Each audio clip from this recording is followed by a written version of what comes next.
Colonel অলি তো একসময় BNP ছিল, পরে নিজের দল করেছে, এখন আবার উনি এখন ইসলামিক দলে গেছে। এটা ওনার নিজস্ব পার্সোনাল কোনো স্বপ্ন থাকতেই পারে। আসলে আমি তো ওই যে নেগোসিয়েশনের ব্যাপার, হয়তো চরমনায় যা চেয়েছে যেমন সেটা দিতে পারেনি, তাদেরও তো কমিটমেন্ট আছে, তাদের তো আরও দল আছে বা নিজেদের দলের লোকও তো আছে। এখন সেই কমিটমেন্ট তারা বেরিয়ে আসছে, এটা কোনো ব্যাপার না, এইগুলা কোনো ব্যাপার না। ভোট হবে, ওরা যদি আলাদা করে ওরা 10টা সিট পাবে, জামাত যদি এদের বাদ দিয়ে করে তারাও সিট পাবে, কোনো সমস্যা নেই।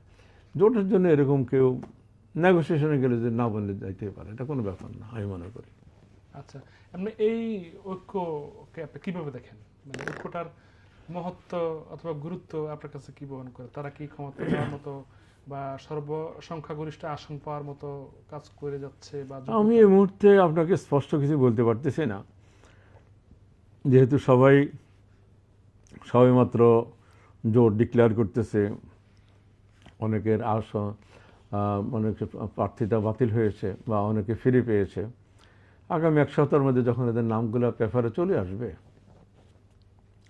তখনই আসলে বিচার বিশ্লেষণ হবে। কোনো কোনো ক্ষেত্রে ধরেন কোনো এলাকায় বিএনপির জোয়ার, কোনো এলাকায় জামাতের জোয়ার, কোনো এলাকায় চরমনের জোয়ার, হয়তো ওইখানে ওরা 2-4 জন এক্সট্রা ভোট পাবে, এক্সট্রা হবে। কিন্তু মূলত হবে ইন জেনারেল 300 সিটের মধ্যে, 300 সিটের মধ্যে ওই রকম প্রার্থিতাও ইম্পর্টেন্ট। প্রার্থীরা সেই পার্টিকুলার কনস্টিটিউয়েন্সিতে সে কীরকম যোগ্যতা আছে, তার বিরুদ্ধে কেমন যোগ্যতা আছে। ধরুন জামাতের একজন আছে, তার বিরুদ্ধে স্বতন্ত্র অনেক যোগ্য লোক, সে কোথাও নমিনেশন পায়নি, সেটা হওয়ার সম্ভাবনা বেশি। কথা বিএনপির কথাই ধরেন, তারা এমন একজন স্বতন্ত্র দাঁড়াইলো, ওই পুরো এলাকা তার পিছনে চলে গেল। তারা বিএনপির নমিনেটেড যে হয়তো তারা যেসব সিটগুলো শেয়ার করেছে তারা কেউ ভোট দিল না, ও বিরোধী একজন দাঁড়াইলো, তাকে সবাই ভোট দিল। এই জন্য রিয়েল অ্যাসেসমেন্টটা এখন এত তাড়াতাড়ি করা যাবে না, আরও কিছুদিন গেলে পরে বোঝা যাবে, প্রার্থিতার উপরে নির্ভর করবে।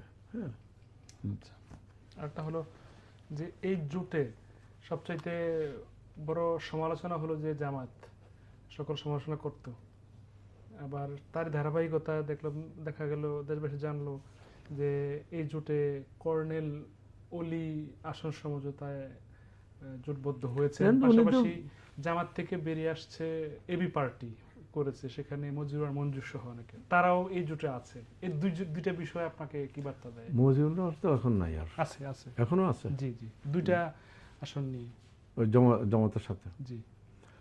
এখন ওনাদের সাথে কথা হয়েছে, যখন কর্নেল অলি তো একসময় বিএনপি ছিল, এরপর নিজে পার্টি করেছে, এখন দেখছে তার উনি যে এরকম চাচ্ছে, যেভাবে ইলেকশন করতে চাচ্ছে, সেইভাবে জামাতের সাথে একটা আন্ডারস্ট্যান্ডিং হয়েছে।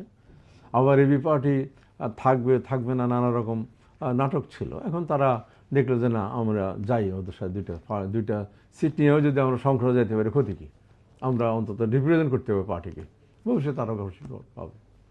এটা তো সামাজিক মাধ্যমে তো অনেক আলোচনা হচ্ছে কর্নেল অলির যাওয়ার ব্যাপারটা। এটার উনি মুক্তিযোদ্ধা ছিল, উনি অনেকদিন বিএনপি করছে, পরে নিজের দল করেছে, এখন আবার উনি এখন ইসলামিক দলে গেছে। এটা ওনার নিজস্ব পার্সোনাল কোনো স্বপ্ন থাকতেই পারে, হ্যাঁ, যে এখন আমি এই দল থেকে ইলেকশন করবো। কিন্তু উনি তো এলাকায় বেশ পপুলার, সমস্যা হওয়ার কথা না। মানে এটা প্রভাব পড়বে কিনা কোনো, মানে না, ওরকম কিছু প্রভাব পড়বে না।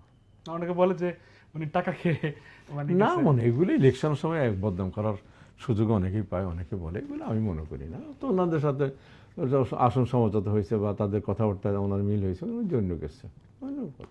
আচ্ছা, তাহলে আগামী নির্বাচন নিয়ে আপনি কি আশা ব্যক্ত করেন? আমি এখনো মনে করি যে একটা ফেয়ার ইলেকশন হবে।